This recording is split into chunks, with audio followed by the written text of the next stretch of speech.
జగన్ గారి ఆస్తుల్ని జప్తు చేసిన విషయం మీలో చాలామంది గుర్తుండే ఉంటుంది. వాన్పిక్ కేసులో భాగంగా జగన్ గారి ఆస్తులు అక్రమంగా అన్యాయంగానే జప్తు చేశారని అప్పటి నుంచి ఇప్పటి వరకు చాలామంది మాట్లాడతారు. అంతేకాదు అప్పీలేట్ కోర్టు ఏదైతే ఉందో అప్పట్లోనే ఒక సంచలనమైన తీర్పు అయితే ఇవ్వడం జరిగింది. అసలు ఈ జప్తు సరైంది కాదు అనేది ఒక తీర్పు ఇవ్వడం జరిగింది. అయినా సరే జగన్ గారిని ఇరకాటంలో పెట్టడానికి అప్పుడు కాంగ్రెస్ సోనియా గాంధీ గారు కావచ్చు, అలాగే అధికారంలో ఉన్న కాంగ్రెస్ కావచ్చు, అలాగే చంద్రబాబు నాయుడు గారు కావచ్చు, వాళ్ళందరూ కలిసి పన్నాగం పన్ని జగన్మోహన్ రెడ్డి గారిని ఇరికించాలని ఆయన ఆస్తులన్నింటిని ఈడీ చేత జప్తు చేయించారని ఎప్పుడు సందర్భం వచ్చినప్పుడల్లా జగన్ గారు చెప్తూ ఉంటారు.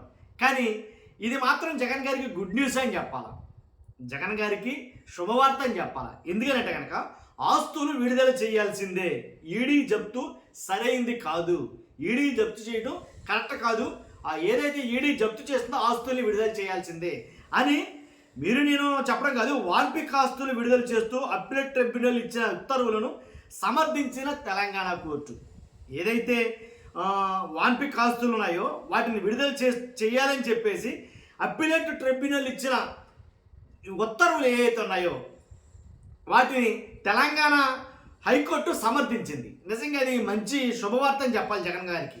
కానీ దీని గురించి అయితే మనం మాట్లాడబోయే ముందు నా రిక్వెస్ట్ ఉంది. వాస్తవాలు ఏంటో రాష్ట్ర ప్రజలకు తెలియాలంటే మీ బాధ్యతగా మీరు లైక్ చేయాలా. లైక్ చేస్తే ఎక్కువ మందికి ఇన్ఫర్మేషన్ షేర్ అవుతుంది. కొత్తగా మన ఛానల్ చూస్తే పక్కగా సబ్స్క్రైబ్ చేయండి. విషయం ఏంటంటే కనుక మాజీ ముఖ్యమంత్రి వైఎస్ఆర్ కాంగ్రెస్ పార్టీ అధినేత వైఎస్ జగన్మోహన్ రెడ్డి గారు అక్రమంగా ఏదైతే ఆరోపించిన కేసుల్లో Vanpic, Vadarevu, Nizampatnam ports and industrial corridor ఏదైతే వాన్పిక్ వ్యవహారంలో ఎన్ఫోర్స్మెంట్ డైరెక్టర్ ఈడీకి తెలంగాణ హైకోర్టులో భారీ ఎదురు దెబ్బ తగిలిందనాలి. ఈడీకి షాక్ తగిలిందని చెప్పాలి, ఒక మాటలో చెప్పాల్సి వస్తే. ఎందుకంటే కనుక వాన్పిక్ ప్రాజెక్టుకు సంబంధించిన ఆస్తులను విడుదల చేస్తూ prevention of money laundering act CMLA appellate tribunal ఇచ్చిన ఉత్తర్వులను హైకోర్టు సమర్థించింది. ట్రిబ్యునల్ ఉత్తర్వులు సవాల్ చేస్తూ ఈడీ దాఖలు చేసిన 9 పిటిషన్లు కూడా కొట్టేయడం జరిగింది. అర్థమైందా మీకు? అంతేకాదు ఈ మేరకు justice P Shyam Koshi, justice Sudhala Chalapathi Rao ధర్మాసనం అన్ని వర్గాల నుంచి సుదీర్ఘ వాదనలు విని గత ఏడాది లాస్ట్ ఇయర్ డిసెంబర్ 23న తీర్పు రిజర్వ్ చేసింది. ఆ శుక్రవారం తీర్పు వెలువరించడం జరిగింది. ట్రిబ్యునల్ ఉత్తర్వులు అందులో నిర్ధారణ పత్రాలను సమగ్రంగా పరిశీలించిన ధర్మాసనం ఆ ఉత్తర్వుల్లో జోక్యం చేసుకునేలా ఎటువంటి కొత్త ఆధారాలు కానీ సాక్ష్యాలు కానీ చట్టపరమైన కారణాలు కానీ ఈడీ చూపించలేకపోయింది. కాబట్టి ఈడీ చూపించలేదు కాబట్టి కొండ భద్రాట్లు కొట్టినట్టు చూపించలేదు కాబట్టి ఆ విషయాన్ని చట్టపరమైన కారణాలు ఈడీ చూపించకపోవడం వల్ల క్లియర్ కట్గా చెప్పింది. ఏమని? ట్రిబ్యునల్ ఇచ్చిన కారణాలు సమంజసంగానే ఉన్నాయని సమర్థించింది. వాటిని తప్పు పట్టేందుకు తగిన ఆధారాలు రికార్డుల్లో లేవని స్పష్టం చేసింది. దీంతో ఈడీకి ఎదురు దెబ్బ తగినట్టయింది. ఈడీ దానికి సంబంధించిన సాక్ష్యాలు కానీ ఆధారాలు కానీ ఏమీ ప్రవేశపెట్టలేకపోయింది. ఏదైతే అప్పీలేట్ ట్రిబ్యునల్ ఏదైతే ఒక ఉత్తర్వులు ఇచ్చిందో ఆ ఉత్తర్వులనే సమర్థించింది తెలంగాణ హైకోర్టు కూడా.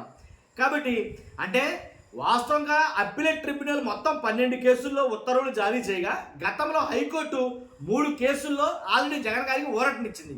దీంతో వైఎస్ జగన్ రెడ్డి గారు పారిశ్రామికవేత్త నిమ్మగడ్డ ప్రసాద్తో పాటు సంబంధిత కంపెనీలకు ఇది కీలకమైన న్యాయపరమైన విజయంగానే చాలా మటుకు భావించాలి మనం. అంతేకాదు అసలు వాన్పిక్ కేసు అంటే ఏంటి? వాడరేవు, నిజాంపట్నం ప్రాంతంలో ప్రపంచ స్థాయి వాడరేవులు, పారిశ్రామిక కారిడార్, ప్రత్యేక ఆర్థిక మండళ్లు, షిప్ యార్డు, విమానాశ్రయం వంటి మౌలిక సదుపాయాలను ప్రభుత్వం అభివృద్ధి చేయాలనే లక్ష్యంతో వాన్పిక్ ప్రాజెక్టును ప్రతిపాదించారు. అప్పట్లో ఉమ్మడి ఆంధ్రప్రదేశ్ ప్రభుత్వం, యునైటెడ్ అరబ్ ఎమిరేట్స్లోని రస్ అల్ ఖైమా ప్రభుత్వం G2G విధానంలో ఈ ప్రాజెక్టు రూపుదిద్దుకుంది. ఈ ప్రాజెక్టులో ప్రయోజనాలు పొందిన నిమ్మగడ్డ ప్రసాద్ ప్రతిఫలంగా జగన్కు చెందిన కంపెనీల్లో 863 కోట్లు పెట్టుబడి పెట్టారన్న నాటి అధికార ప్రతిపక్ష కుట్రలో భాగంగా సిబిఐ, ఈడీ కేసులు నమోదయ్యాయి. వాస్తవంగా మాట్లాడాలంటే ఈ 863 కోట్లు పెట్టుబడి పెట్టిన మాట వాస్తవమే. కానీ ఎప్పుడు ఇది?